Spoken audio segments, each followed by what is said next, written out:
کو، اللہ رب العزت کی عظمت کو وہ پہچانتے ہیں۔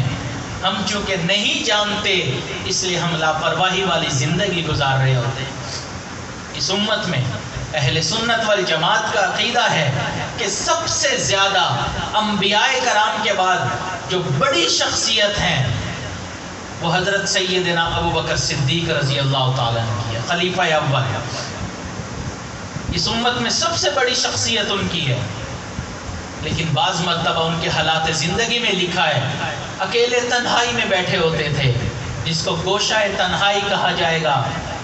اپنے بدن پر، اپنے جسم پر نظر ڈالتے تھے اور کانپ اٹھتے تھے اور کہتے تھے کاش میری ماں نے مجھے جنا ہی نہ ہوتا، کاش میں کسی مومن کے بدن کا بال ہوتا، کاش میں کسی پرندے کا پر ہوتا، کاش میں کوئی تنکا ہوتا، میری ماں نے مجھے جنا ہی نہ ہوتا تاکہ قیامت والے دن حساب دینا ہی نہ پڑتا۔ حالانکہ کتنی بشارتیں تھیں، یار غار وہ ہیں۔ جتنے بھی صحابہ کرام آئے ہیں، واحد حضرت صدیق اکبر ایسی شخصیت ہیں کہ جن کی صحابیت کا انکار کفر ہے۔ کیوں؟ کیونکہ ان کی صحابیت قرآن مجید سے ثابت ہوتی ہے۔ ثانی اثنین اذ ہما فی الغار اذ یقول لصاحبہ لا تحزن ان اللہ معنا۔ اس لیے صدیق اکبر کی صحابیت کا انکار قرآن مجید کی آیت کا انکار ہے، اور قرآن کی آیت کا انکار کرنے والا دائرہ اسلام سے خارج ہو جاتا ہے۔ ایسی شخصیت ہیں، لیکن جانتے تھے رب ذوالجلال بہت عظمتوں والے ہیں۔ اس کے بعد اس امت میں جو درجہ آتا ہے وہ خلیفہ ثانی حضرت عمر رضی اللہ تعالیٰ عنہ کا ہے۔ ایسی بہترین شخصیت، لیکن آپ کے اوپر بھی اللہ کا خوف ایسا ہوتا تھا کہ انسان حیران ہو جاتا تھا۔ آپ حضرات نے واقعہ سنا ہوگا بہت، کہ وہ راتوں میں گشت کیا کرتے تھے، تو ایک گھر سے آواز آئی کہ ایک خاتون اپنی بیٹی کو کہہ رہی ہے کہ دودھ میں پانی ملا دو۔ تو اس نے کہا کہ حضرت عمر نے منع کیا ہے، تو کہا عمر کہاں دیکھتا ہے؟ جواب دیا عمر نہیں دیکھتا تو عمر کا خدا تو دیکھتا ہے۔ پھر حضرت عمر رضی اللہ تعالیٰ نے اس خاتون کے ساتھ اپنے بیٹے کا نکاح کر لیا، اور اپنی بہو کو فرمایا کہ ہر کچھ عرصے کے بعد، کچھ وقت کے بعد مجھے یہ جملہ کہہ دیا کرنا، عمر نہیں دیکھتا، عمر کا خدا تو دیکھتا ہے۔ پھر کچھ عرصہ ہوا، حضرت عمر رضی اللہ تعالیٰ نے اپنی بہو، اپنی بیٹی کو بلایا، فرمایا بیٹی اب وہ جملہ کہنے کی ضرورت نہیں۔ انہوں نے کہا کیا مطلب؟ اب کیوں ضرورت نہیں؟ تو اپنی داڑھی کے اوپر ہاتھ پھیرا، جہاں اب سفیدی آ چکی تھی، چاندی آ چکی تھی، فرمایا اب عمر کے سفید بال ہی اس کو یہ یاد دلانے کے لیے کافی ہے۔ یہ عمر رضی اللہ تعالیٰ، نبی علیہ الصلوۃ والسلام نے فرمایا میرے بعد کوئی نبی ہوتا تو وہ عمر ہوتے۔ ایسی شخصیت ہیں جن کو نبی علیہ الصلوۃ والسلام نے دعاؤں میں مانگا۔ کتنی بڑی شخصیت ہے، لیکن حضرت عمر رضی اللہ تعالیٰ عنہ کو پتہ چلا کہ نبی علیہ الصلوۃ والسلام نے حضرت حذیفہ بن یمان رضی اللہ تعالیٰ عنہ کو منافقین کے نام بتا دیے، اور یہ بھی فرما دیا کہ حذیفہ کسی کو نام نہ بتانا کہ منافق کون کون لوگ ہیں۔ اب حضرت عمر رضی اللہ تعالیٰ عنہ نے جب یہ سنا، پتہ چلا، اب ہمت تو نہیں تھی کہ نبی علیہ الصلوۃ والسلام کے بتائے ہوئے نام پوچھ سکتے کہ حذیفہ مجھے نام بتاؤ کہ اللہ کے محبوب نے کون سے نام بتائے ہیں، کیونکہ جانتے تھے کہ اللہ کے محبوب نے منع بھی کر دیا ہے۔ بس اتنا کہا حذیفہ میں یہ نہیں پوچھتا کہ منافقین کے نام کون کون سے ہیں، بس یہ پوچھتا ہوں کہ ان ناموں میں عمر کا نام تو شامل نہیں ہے۔ یہ وہ لوگ تھے جو اللہ کی عظمتوں کو جانتے تھے، اللہ کو پہچانتے تھے، ان کو پتا تھا ہمارے اعمال اس قابل نہیں کہ ہم اللہ کی بارگاہ میں پیش کریں۔ یہ اللہ کی خفیہ تدبیروں سے ڈرا کرتے تھے۔ یہ لفظ سمجھنے والا ہے، خفیہ تدبیر۔ خفیہ تدبیر کس کو کہتے ہیں؟ جیسے ہم اپنے معاشرے میں دیکھتے ہیں، اپنے آفیسز میں، دفتر میں کہ جب افسر اپنے کسی ماتحت سے ناراض ہوتا ہے تو وہ اس کے خلاف کوئی کام نہیں کرتا واضح طور پر، لیکن اندر ہی اندر حالات ایسے پیدا کر دیتا ہے کہ وہ ماتحت خود بخود وہ نوکری چھوڑ کے چلا جاتا ہے۔ اس کو خفیہ تدبیر کہتے ہیں کہ اس نے اس خفیہ انداز میں وہ تدبیر چلی کہ لوگوں کو پتہ بھی نہیں چلا اور اس کا مقصد بھی پورا ہو گیا۔ ایسا ہے نا، ہمارے معاشرے میں ہوتا ہے کہ لوگوں کا پتہ بھی نہیں چلتا، آپ کے منہ پہ کچھ ہوتے ہیں اور پیچھے کچھ، وہ خفیہ تدبیر چل جاتے ہیں۔ تو ہم بھی ایمان رکھتے ہیں کہ والقدر خیرہ وشرہ من اللہ تعالی، کہ خیر اور شر دونوں تقدیریں اللہ رب العزت کی مرضی سے چلتی ہیں۔ اسی طرح جب اللہ تعالیٰ کسی بندے سے راضی ہوتا ہے، وہ جتنا بھی گناہگار کیوں نہ ہو، اللہ خفیہ تدبیر کے ذریعے ایسے حالات پیدا فرما دیتا ہے کہ اس برے کا انجام اچھا ہو جایا کرتا ہے۔ لیکن اللہ جب کسی سے ناراض ہوتے ہیں، ایسی خفیہ تدبیر کرتے ہیں کہ دکھنے میں نیک آدمی ہوتا ہے لیکن اس کا انجام برا ہو جایا کرتا ہے۔ تو یہ حضرات اللہ کی خفیہ تدبیر سے ڈرا کرتے تھے کہ ہم نہیں جانتے اللہ ہمارے ساتھ کیا کرے گا۔ تو ہمیں بھی چاہیے کہ اللہ کے خفیہ تدبیر سے ڈرا کریں۔ اللہ بخشنے پر آئے تو معمولی سے اعمال پر بھی مغفرت کر لے۔ ایک محدث فرماتے ہیں ان کی وفات ہو گئی، وفات کے بعد کسی نے خواب میں دیکھا، پوچھا آگے کیا ہوا؟ فرمایا مغفرت ہو گئی۔ کیسے مغفرت ہوئی؟ فرمایا ہوا یہ کہ ایک مرتبہ میں حدیث مبارکہ لکھ رہا تھا، تو جب میں نے اپنے قلم کو سیاہی میں ڈبویا، باہر نکالا تو ایک مکھی میرے قلم کی نب کے اوپر آ کر بیٹھ گئی۔ میرے دل میں خیال آیا کہ پیاسی ہوگی، قلم کو تھوڑی دیر روک لیتا ہوں تاکہ یہ سیاہی کو پی کر اپنی پیاس بجھا لے۔ میں نے قلم کو روک لیا، اللہ کو یہ عمل پسند آ گیا۔ اللہ نے کہا تو نے مکھی کی پیاس کا اتنا خیال رکھا، اس عمل کی وجہ سے ہم نے تمہارے تمام گناہوں کی مغفرت کر دی۔ اللہ چاہیں تو یہ حالات بھی کر سکتے ہیں، چاہیں تو بنی اسرائیل کا بلم باعور 300 سے 500 سال تک جس نے عبادت کی، اللہ نے اس کی عبادت کو قبول نہیں کیا اور قرآن مجید میں ارشاد فرما دیا فَمَثَلُهُ كَمَثَلِ الْكَلْبِ، کہ اس کی مثال کتے کی طرح ہے۔ قبول نہ کرنے پر آئیں تو سینکڑوں سالوں کی عبادت کو اللہ رد فرما دے، قبول کرنے پر آئیں تو چھوٹے سے عمل کو بھی اللہ قبول کر لے۔ یہ اللہ کی خفیہ تدبیر ہے جو شر کے معاملے میں بھی ہوتی ہے، خیر کے معاملے میں بھی ہوتی ہے۔ تو اللہ کی خفیہ تدبیر سے ہمیں ڈرنا چاہیے۔ دکھنے میں انسان دین کا کام کر رہا ہوتا ہے لیکن اللہ تعالیٰ اس کے اعمال قبول نہیں کرتے، اس سے نیک اعمال کی توفیق چھن جاتی ہے۔ اگر نیک اعمال کی قبولیت اس کو مل جائے تو اخلاص اللہ تعالیٰ ختم کر دیتے ہیں۔ لوگوں میں شہرت ہوتی ہے، بہت نیک ہے، بہت عبادت گزار ہے، اندر سے وہ خالی ہوا کرتے ہیں۔ اللہ کو پتہ ہوتا ہے اندر اس کے کچھ نہیں، لوگ جو مرضی کہتے پھریں، اللہ جانتے ہیں۔ اس لیے اذان بھی ہو رہی ہے، نماز کا وقت بھی قریب ہے۔ آخری بات عرض کر کے بات مکمل کرتا ہوں۔ ہمارے حضرات اکابرین علماء دیوبند میں سے ایک بہت بڑا نام شیخ الہند حضرت مولانا محمود حسن رحمۃ اللہ علیہ، دارالعلوم دیوبند کے پہلے شاگرد۔ ان کے شاگردوں کی اگر آپ فہرست دیکھیں تو آپ حیران رہ جائیں گے۔ حضرت شیخ الہند رحمۃ اللہ علیہ، ان کے شاگردوں میں حضرت اشرف علی تھانوی رحمۃ اللہ علیہ آتے ہیں۔ ان کے شاگردوں میں شیخ الاسلام حضرت مولانا حسین احمد مدنی رحمۃ اللہ علیہ آتے ہیں، حضرت مولانا عزیر گل رحمۃ اللہ علیہ آتے ہیں، حضرت مولانا عبید اللہ سندھی رحمۃ اللہ علیہ آتے ہیں، مفتی اعظم پاکستان حضرت مولانا مفتی اعظم ہند مفتی کفایت اللہ دہلوی رحمۃ اللہ علیہ آتے ہیں۔ ان کے شاگردوں میں بانی تبلیغی جماعت حضرت مولانا الیاس رحمۃ اللہ علیہ آتے ہیں۔ ان کے شاگردوں میں لاہور کے اتنے بڑے بزرگ حضرت مولانا احمد علی لاہوری بھی شامل ہوتے ہیں۔ اتنی بڑی فہرست ہے ان کے شاگردوں کی. انگریز ناراض ہو گیا، گرفتار کر لیا، مالٹا کی جیل میں حضرت کو رکھا گیا. حضرت کے ساتھ حضرت حسین احمد مدنی بھی تھے جیل میں، حضرت عزیر گل بھی رحمت اللہ علیہ جیل میں تھے.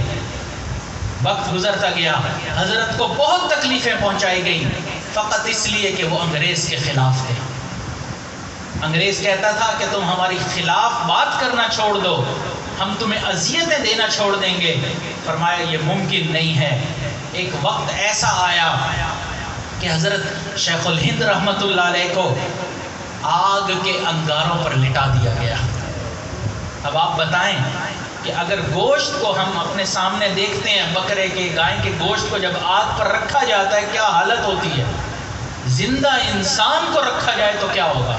اس طرح تھوڑی سی کہیں لگ جائے کتنی تکلیف ہوتی ہے، صرف اس لیے کہ آپ یہ کہیں کہ آپ انگریز کے خلاف نہیں. حضرت فرماتے تھے میں یہ نہیں کہوں گا. جب اتنی تکلیفیں پہنچائی گئی، حضرت مدنی رحمت اللہ علیہ حضرت کی خدمت میں حاضر ہوئے، کہنے لگے حضرت آپ کو اتنی تکالیف پہنچائی گئی، ہم سے برداشت نہیں ہوتا. آپ کوئی ایسا محمل جملہ بول دیجئے جو ذو معنی ہو، کئی معنی اس کے نکلتے ہوں. انگریز کو بول دیں گے آپ کی جان چھوٹ جائے گی، تکلیفوں سے آپ نکل جائیں گے. لیکن یہ ہم سے دیکھا نہیں جاتا کہ ہمارے استاد کو اتنی تکلیفیں پہنچائی گئیں.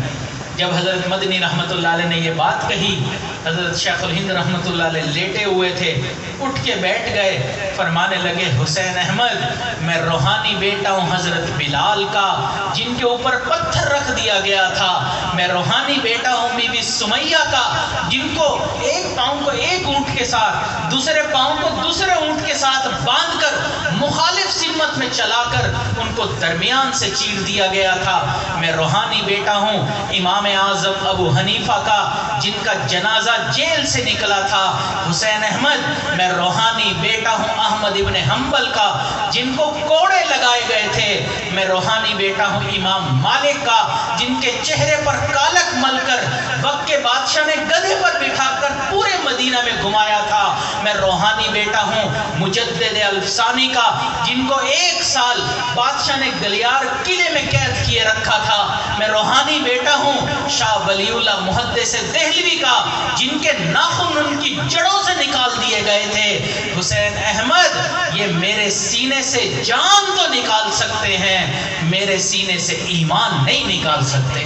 سبحان اللہ. یہ حضرت شیخ الہند رحمت اللہ علیہ جب انگریز تھک گیا، سمجھ گیا کہ ہم ان کو نہیں دبا سکتے، ہم ان سے وہ نہیں کہلوا سکتے جو کہلوانا چاہتے ہیں، پھانسی کا آرڈر دے دیا، حکم دے دیا کہ ان کو پھانسی پر چڑھا دیا جائے، سب کو لٹکا دیا جائے. اب سارے خوش ہو گئے کہ پھانسی پر لٹکایا جائے گا، ہمیں شہادت مل جائے گی. شہادت ہے مطلوب مقصود مومن، یہی تو ہمارا مقصود ہے، شہادت ملے گی. سب خوشیاں منا رہے ہیں. شیخ الہند رحمت اللہ علیہ کی آنکھوں میں آنسو جاری ہیں، روئے جا رہے ہیں، روئے جا رہے ہیں. شاگرد پریشان ہو گئے، خوشی کا موقع ہے، شہادت بھی مل رہی، تکلیفوں سے جان بھی چھوٹ جائے گی، اللہ ہمارے اعمال کو قبول کرنے والا ہے. لیکن اب معلوم نہیں حضرت کیوں رو رہے ہیں. حضرت مولانا عزیر گل کو بھیجا، جاؤ معلوم کرو کہ کیا معاملہ ہے، حضرت کیوں روئے جا رہے ہیں. آ کے پوچھا حضرت ہمیں بتا دیجئے، خوشی کا موقع ہے، شہادت مل رہی ہے، تکلیفوں سے جان چھوٹ جائے گی، آپ کیوں رو رہے ہیں. جب یہ پوچھا تو حضرت شیخ الہند رحمت اللہ علیہ نے جواب دیا، فرمایا عزیر گل میں اس بات پر نہیں رو رہا کہ مجھے پھانسی چڑھا دیا جائے گا، میں اس بات پر رو رہا ہوں مجھے اللہ کی شان بے نیازی یاد آ رہی ہے. وہ رب ذوالجلال اتنی عظمتوں والا ہے، کبھی کبھی انسان کی جان بھی لے لیتا ہے، قبول بھی نہیں کیا کرتا. اللہ سے یہی عرض کر رہا ہوں، اللہ آپ کے راستے میں ہم نے تکلیفیں اٹھائیں، آپ کے دین کے لیے جیلیں کاٹی، آپ کے دین کے لیے تکلیفیں برداشت کی، اب جان دینے کا وقت آ رہا ہے، بس اتنا عرض ہے کہ آپ قبول فرما لیجئے گا. اس لیے ہم نہیں جانتے کہ ہمارے ساتھ کیا ہوگا. یہ ہمارے اکابرین تھے. اولئک آبائی فجئنی بمثلہم، یہ ہمارے اکابرین ہیں، ان کی مثل کوئی لا سکتے ہو تو دکھاؤ، لیکن نہیں دکھا سکتے. اگر وہ اللہ کی شان بے نیازی سے اتنا ڈرتے تھے، اعمال کرتے تھے، ڈرتے تھے. ہم تو اعمال بھی نہیں کرتے اور ڈرتے بھی نہیں ہیں. اس لیے ہم نہیں جانتے ہمارے ساتھ اللہ تعالیٰ کیا کریں گے. بس اللہ تعالیٰ سے یہی دعا کریں. اس حوالے سے اللہ تعالیٰ قرآن مجید میں بہت واضح انداز میں بات فرماتے ہیں. وَمَا أَرْسَلْنَا فِي قَرْيَةٍ مِّن نَبِيٍّ إِلَّا أَخَذْنَا أَهْلَهَا بِالْبَأْسَاءِ وَالضَّرَّاءِ لَعَلَّهُمْ يَضَّرَّعُونَ. سو ہم نے اس بستی والوں کی طرف پیغمبر بھیجے مگر ان لوگوں کو سختی اور تکلیف میں پکڑا. کیوں اللہ تعالیٰ نے یہ معاملہ کیا؟ تاکہ وہ لوگ عاجزی اختیار کر لیں. پھر اللہ تعالیٰ آگے بتاتے ہیں ثم بدلنا مکان السیئۃ الحسنہ، کہ پھر ہم نے بدحالی کو خوشحالی میں بدل دیا. حتی عفوا وقالوا قد مس آباءنا الضراء والسراء فاخذناهم. لیکن جب خوشحالی زیادہ ہو گئی وہ کہنے لگے تکلیفیں تو ہمارے باپ داداؤں نے تکلیفیں برداشت کی ہیں، ہم نے تو کچھ نہیں کیا. فَأَخَذْنَاهُمْ بَغْتَةً، پھر ہم نے اچانک ان کو پکڑ لیا. وَهُمْ لَا يَشْعُرُونَ، اور ان کو خبر بھی نہیں پہنچی. یہ جو ہے نا بغتہ، یہ ہوتی ہے خفیہ تدبیر. اللہ تعالیٰ اچانک پکڑتے ہیں اور انسان کو خبر بھی نہیں ہوتی ہے. تو اس لیے آج کی اس محفل میں ہم اپنے گناہوں سے توبہ کریں کہ اللہ ہم اب تک جو کر بیٹھے ہم اس پر معافی مانگتے ہیں. آپ کی عظمتیں بلند ہیں، اپنے لیے بھی مانگیں، اپنے بھائیوں کے لیے بھی مانگیں، اور ان کے لیے بھی دعا کریں جو ہمارے بھائی اس وقت تکلیف میں ہیں، سیلاب میں ہیں. ایسا نہیں ہے کہ یہ ہمارے اوپر وقت نہیں آ سکتا. وقت بدلتے کچھ وقت نہیں لگتا، ایک سیکنڈ ہوتا ہے کہ وقت بدل جایا کرتا ہے. ہم ان کی دعاؤں میں بھی مدد کریں، ہم ان کے لیے دواؤں میں بھی مدد کریں. جو مدد ان تک پہنچا سکتے ہیں پہنچائیں، خود پہنچا سکتے ہیں خود پہنچائیں. خود نہیں پہنچا سکتے تو جو مدارس والے ان کی مدد کر رہے ہیں، فاؤنڈیشنز بنی ہوئی ہیں، ان کے تحت ان تک مدد پہنچا دیں، ان کو خیمے پہنچا دیں، دوائیاں، کھانے پینے کی جو ضروریات ہیں ہم اپنی طرف سے ضرور ان تک یہ پہنچائیں. یاد رکھیں نیکیاں کرتے رہنا چاہیے تاکہ کل طوفان آئے یہی نیکیاں کشتی بن کر ہمارا بھی سہارا بن جائیں. لیکن آج ہمارا معاشرہ اتنا بگڑ چکا ہے کہ ہر چیز اتنی مہنگی کر دی گئی ہے. ہماری الحمدللہ اپنی ایک حبیب فاؤنڈیشن ہے، اس کے تحت سیلاب زدگان کی مدد کر رہے ہیں. اب ہم نے بات کی کہ ہمیں خیموں کی ضرورت ہے، تو جو خیمہ 4000 کا تھا آج کی ڈیٹ میں وہ 10-15 ہزار کا کر دیا گیا. یہ ہمارا معاشرہ ہے. اس میں بھی آج تک ہمیں خوف نہیں آ رہا، کل ہمیں بھی ضرورت پڑ سکتی ہے. لیکن ہمارا حال یہ ہو چکا ہے، یقین کیجئے اگر ہمارے اس معاشرے میں اعلان ہو جائے نا کہ کل قیامت ہے، ہم آج کے دن مسلح بھی مہنگے کرنے کو تیار ہیں. کیونکہ ہم مدد کرنا ہی نہیں چاہتے، احساس کرنا ہی نہیں چاہتے. خدا کے بندو مدد کر لو، خود نہیں کر سکتے تو جو پروفٹ دکان والے لے رہے ہیں کم از کم وہ یہ کہیں کہ ہم وہ پروفٹ نہیں لے رہے لیکن نقصان بھی نہیں کرنا چاہتے. جس طریقے سے مدد ہم اپنے بھائیوں کی کر سکتے ہیں ضرور کریں. جیسے کہ ہمارے سے پہلے حضرت مولانا نے یہ بات بتائی کہ ضرور مدد کریں، استغفار کریں، دعا کریں اور دوا بھی کریں. اللہ تعالیٰ سے دعا ہے کہ اللہ تعالیٰ ان کی بھی پریشانیوں کو ختم فرمائے. اور ہمیں نہیں معلوم آنے والی زندگی میں ہمارے ساتھ کیا ہو، لیکن جو بھی ہو خیر ہو. اللہ تمام پریشانیوں سے ہماری بھی حفاظت فرمائے، ہمارے تمام نیک اعمال کو قبول فرمائے اور آنے والی زندگی کو گزری ہوئی زندگی کا کفارہ بنائے. وآخر دعوانا ان الحمد للہ رب العالمین.